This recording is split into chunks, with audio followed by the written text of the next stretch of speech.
नमस्कार, मैं हूं आपके साथ गजाला परवीन और आप देख रहे हैं नव भारत टाइम्स। उमर खालिद को लेटर लिखे जाने के मामले में न्यूयॉर्क के मेयर जोहरान ममदानी को भारत ने करारा जवाब दिया और अब ममदानी को फेडरल कोर्ट से बड़ा झटका लगा है। दरअसल चुनावी रैलियों में ममदानी ने खुद को किराएदारों का मसीहा बताते हुए रियल एस्टेट कंपनियों और बड़े मकान मालिकों के खिलाफ सख्त रुख अपनाने का दावा किया था, लेकिन कुर्सी संभालते ही ममदानी अपनी पहली बड़ी कानूनी परीक्षा में फेल हो गए। फॉक्स न्यूज की रिपोर्ट के मुताबिक फेडरल कोर्ट ने न्यूयॉर्क की हजारों रेंट स्टेबलाइज्ड संपत्तियों की बिक्री में दखल देने की उनकी कोशिश को खारिज कर दिया है। दरअसल ममदानी और उनकी टीम ने कोर्ट में दलील दी कि जिन रेंट स्टेबलाइज्ड इमारतों को बेचा जा रहा है, उनकी मालिक कंपनी पिनेकल ग्रुप पर शहरों का तकरीबन $12 मिलियन यानी कि करीब 100 करोड़ रुपए का जुर्माना बकाया है। मेयर की टीम का कहना था कि जब तक ये जुर्माना नहीं चुकाया जाता तब तक संपत्तियों की बिक्री पर रोक लगाई जानी चाहिए। साथ ही ममदानी की टीम का दावा था कि वो उन किराएदारों को न्याय दिलाना चाहते हैं जो पुराने मालिकों के रख रखाव से परेशान थे। हालांकि फेडरल कोर्ट के जज ने इस दलील को कानूनी रूप से अपर्याप्त माना और कोर्ट ने साफ कहा कि शहर प्रशासन इस मामले में लेनदार के रूप में हस्तक्षेप नहीं कर सकता। केवल बकाया जुर्माने के आधार पर किसी निजी सौदे को रोकना कानून के दायरे में नहीं आता है। नतीजन कोर्ट ने बिक्री का रास्ता साफ कर दिया।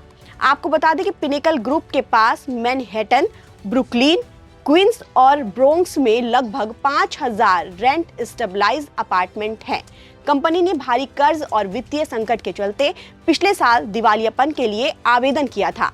अब इन संपत्तियों की नीलामी चल रही है, जिसमें समिट प्रॉपर्टीज ने लगभग $451 मिलियन की बोली लगाई है। न्यूयॉर्क के नए मेयर इस डील को रुकवाना चाहते थे, लेकिन वो कामयाब नहीं हो सके। कोर्ट का ये फैसला ममदानी के लिए सिर्फ एक कानूनी हार नहीं है, बल्कि उनकी राजनीतिक छवि पर भी आंच है। आपको बता दें कि रेंट स्टेबलाइज्ड प्रॉपर्टी वो घर या अपार्टमेंट होते हैं जहां किराया बढ़ाने की एक लिमिट तय होती है।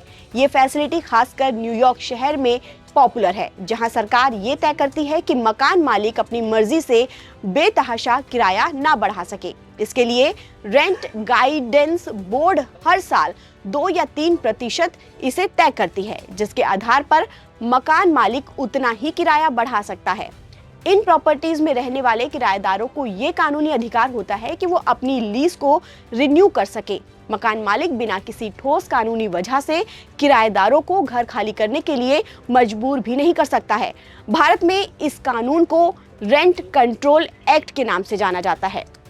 हालांकि भारत के नियम काफी अलग हैं, लेकिन मकसद वही है, किराएदारों को बेतहाशा बढ़ते किराए से बचाना। ममदानी की ये विफलता दिखाती है कि एक्टिविज्म और प्रशासन चलाने में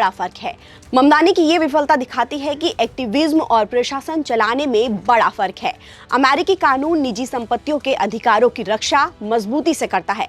ऐसे में समाजवादी चश्मे से प्रॉपर्टी मार्केट को देखने की कोशिश बिना किसी ठोस कानूनी आधार के कोर्ट में टिक नहीं पाती। ये मामला आने वाले वक्त में ममदानी प्रशासन के लिए एक सीख भी है कि नीति और नारे तभी सफल होते हैं जब वो कानून की कसौटी पर खरे उतरे।